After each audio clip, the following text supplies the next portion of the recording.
In the busy streets of ancient Rome, there lived a man named Lucius.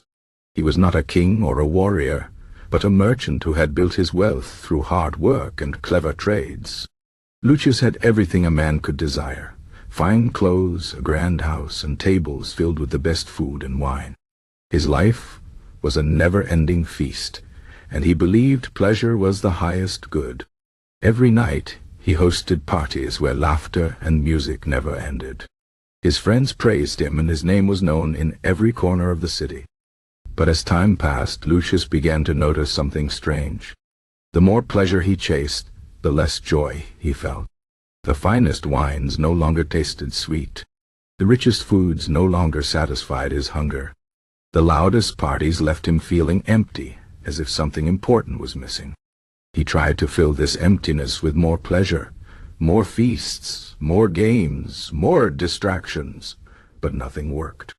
One evening, as he sat alone in his grand house, a thought struck him like cold water. Pleasure had become his prison. The very things he believed were making him happy were actually making him weak. His mind was clouded, his body sluggish.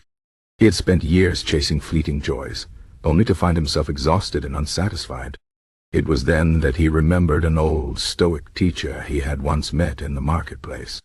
The man had spoken about the dangers of pleasure, calling it a sweet poison. At the time, Lucius had laughed, thinking the old man knew nothing of life's joys. But now, he wondered if the Stoic had been right all along. The next morning, Lucius sought out the teacher. He found him sitting beneath a simple olive tree, reading a worn scroll. Without waiting for an invitation, Lucius sat beside him and confessed his troubles. "I have everything," he said, "yet I feel nothing. What is wrong with me?" The Stoic looked at him with calm eyes and spoke softly. "Pleasure is not evil, but it is a dangerous master. It promises happiness but delivers only hunger.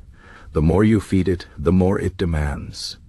True strength does not come from indulging every desire, but from mastering them." Lucius frowned.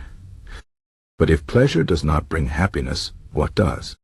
The old man smiled. "Virtue, discipline, the ability to enjoy life's gifts without being enslaved by them. A Stoic does not reject pleasure, but he does not depend on it. He finds joy in simplicity, strength in self-control, and freedom in moderation." These words struck deep into Lucius' heart. For the first time in years, he saw his life clearly. He had been a slave to pleasure, mistaking comfort for happiness. That very day, he decided to change. He began by refusing the grand feasts, choosing simple meals instead. He stopped wasting his nights in drunken revelry and spent his evenings in quiet reflection. At first, it was difficult. His body craved luxury, and his mind resisted discipline. But with time, he noticed a change. His thoughts grew clearer. His body felt stronger. The small joys of life, a quiet sunrise, a sincere conversation, began to mean more to him than all the riches in Rome. One day, an old friend visited him, surprised to find Lucius living so simply. "Where are your feasts? Your gold? Have you lost your fortune?" he asked. Lucius shook his head. "No, my friend. I have found something greater, my freedom. The dark side of pleasure is not that it is evil, but that it can deceive us. It whispers that happiness lies in endless indulgence, when in truth, happiness lies in balance. The Stoics teach us that true pleasure is not in having more, but in needing less. Not in being ruled by our desires, but in ruling them." Lucius' story is a reminder for all of us. In a world that glorifies excess, the wise man chooses restraint. In a culture obsessed with more, the Stoic finds richness in enough.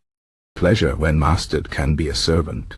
But when it becomes the master, it turns into a chain, one that is soft and gilded, but a chain all the same.